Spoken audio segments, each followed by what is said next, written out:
Hello, and welcome to this year's Student Government Debates. My name is J.W. Ramp, and I'm the publisher of The Tartan, who's sponsoring this event, as well as the moderator of this evening's debates.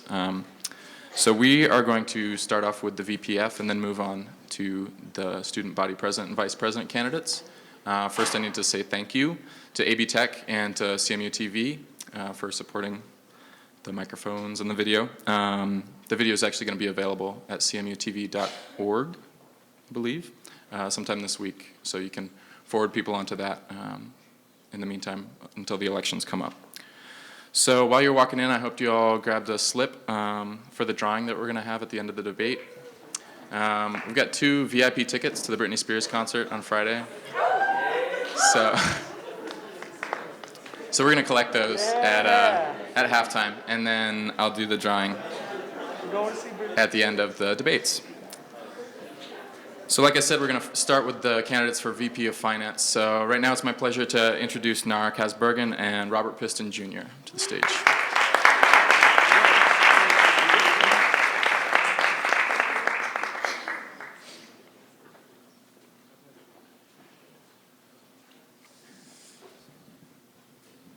All right, first I'm just going to give a little overview of what we're going to be doing this evening. We'll start off with some opening statements and then move on to a couple questions that I've got for the candidates.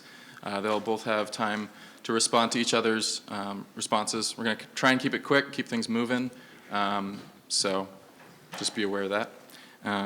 Then we're going to transition to a time where the candidates can ask each other questions, just a couple of those, and then we'll move on and open the floor to the audience. So if you guys have questions that you would like to ask the candidates, feel free to get those ready, prepare those for that time when you can come down to the mic. So let's get started. All right, so this question's for both of you, and we'll just start with Nara, because you're over there. So with all the behind-the-scenes decisions that happen on a case-by-case basis with student organization, things like debt forgiveness, for example, that happens over the summer, that's after the books are closed, where do you seek transparency in the midst of confidential financial information? So clearly, I mean, it would be responsible for the VPF to make the campus aware of the fact that certain organizations have a huge debt. But on the other hand, I think a lot of transparency comes out of the fact that right now, a lot of students aren't even aware of the fact that there is a JFC, what it does, the fact that it works with these organizations, counsels them through their debt. And on the main idea that I have for increasing more transparency and visibility is at the beginning of the year, first of all, make sure that everyone's aware that the JFC process is going to happen and how that has an impact on people's lives. And then at the end of the year, there's actually a big meeting where Student Senate and GSA come together and they ratified the slate of all the budgets that JFC decided.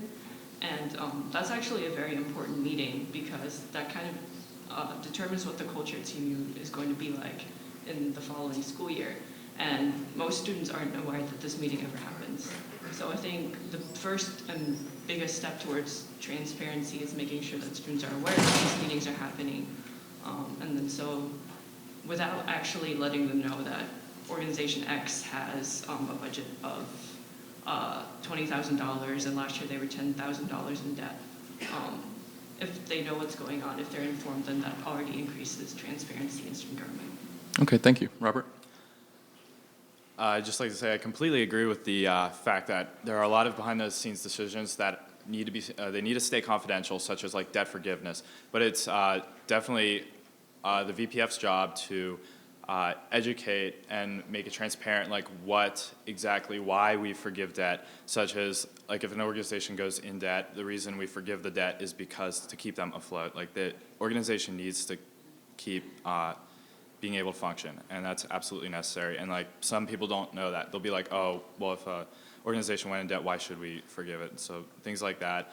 But also, that is another good point to have transparency with the final GSA joint Senate joint meeting. I attended that my freshman year. But in general, just educating as many people as possible, maybe have the JFC reps go to I know Senate holds WTF series, and that's like a great chance to interact with the freshmen, get them early, like to know what JFC stands for. Because I'll tell you right now, a lot of them will look at you with like an unbelievably confused look if you say JFC. Okay.